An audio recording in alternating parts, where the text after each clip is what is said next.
L'histoire de l'émancipation. Il était une fois un homme appelé Abraham Lincoln, le 16e président des États-Unis. Il détestait l'esclavage qui séparait les gens en fonction de leur couleur de peau.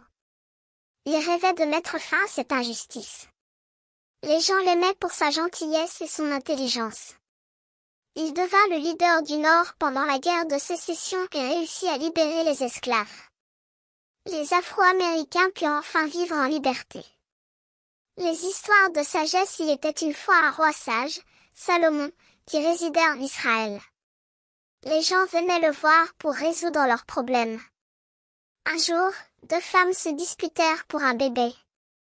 Le roi Salomon demanda qu'on coupe le bébé en deux pour le donner à chacune. Cela fit peur aux deux femmes, mais le roi Salomon décida finalement de donner le bébé à l'une des femmes, qu'il avait sauvée. Les gens furent impressionnés par la sagesse du roi Salomon.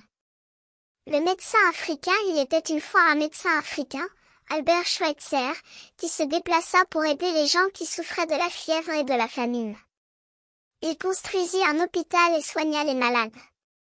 Les gens l'aimaient pour son dévouement et sa compassion. Il reçut le prix Nobel de la paix pour son travail.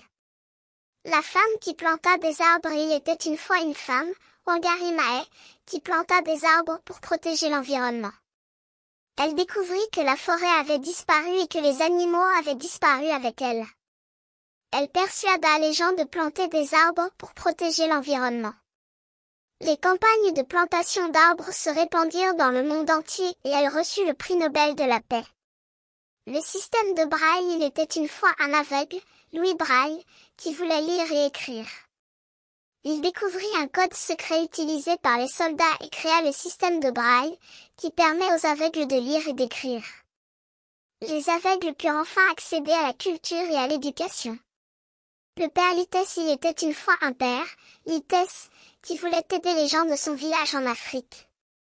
Il construisit un hôpital et soigna les malades. Il apprit aux enfants à jouer de la musique et créa un groupe de musique.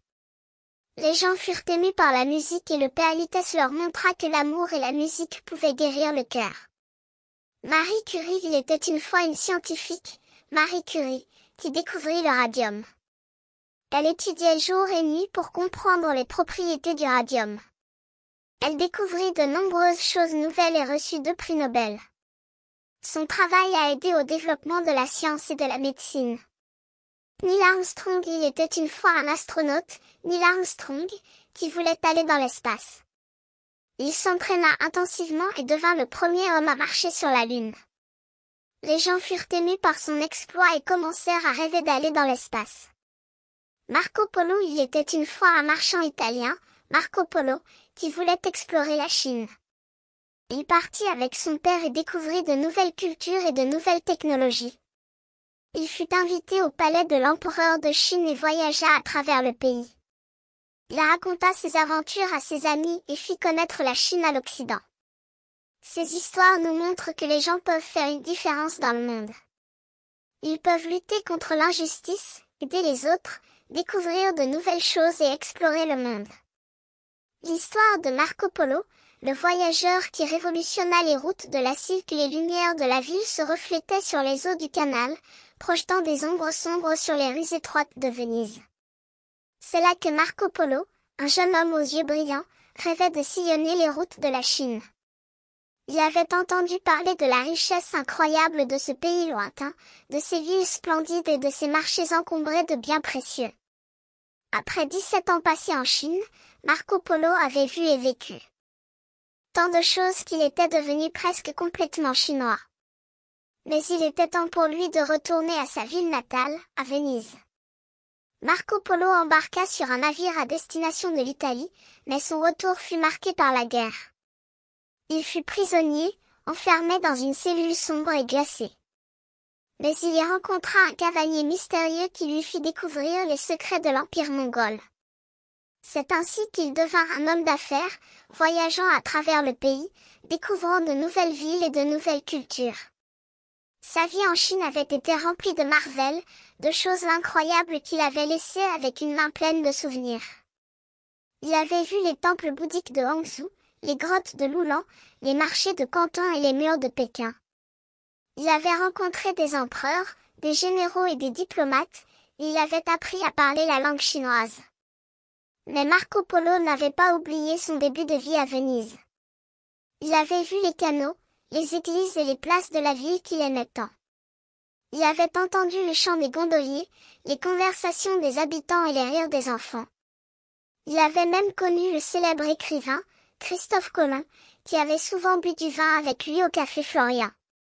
Cependant, Marco Polo n'avait pas oublié les briques Lego.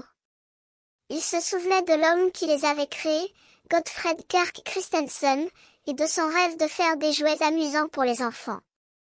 Il se souvenait du jour où il avait construit son premier train avec des briques Lego, et de la joie qu'il avait éprouvée à les assembler. Les briques Lego, c'était plus que juste des jouets.